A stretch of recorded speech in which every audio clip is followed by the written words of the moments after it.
Hello everyone! Welcome to my vlog. Today's video guys ay sasagutin ko lahat ang inyong mga katanungan. Kasi po maraming nagpi-PM sa akin at nagko-comment kung saan daw ako dito sa Europa. At syempre ngayon ay sasagutin ko kung nasaan ako dito sa Europa. Dito po ako sa Cyprus, Limassol. At may nagtatanong din kung maganda daw ba ang lugar na 'to. Ang sabi ko naman maikumpara ko doon sa Middle East, ay mas nagagandahan ako dito gawa ng tuwing Linggo ay may day off ka. Siyempre ire-rest natin yung ating mga isip. Kahit papaano sa 1 week nakakapahinga ang ating mga katawan.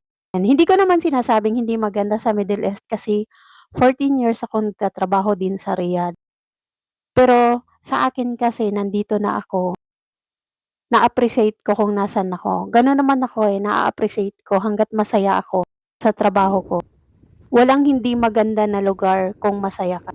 Ang isipin mo kahit maliit o malaki ang sahod, masaya ang 'pag pinagtatrabahuan mo. Parang nasa peace of mind ka na place kung saan belong ka.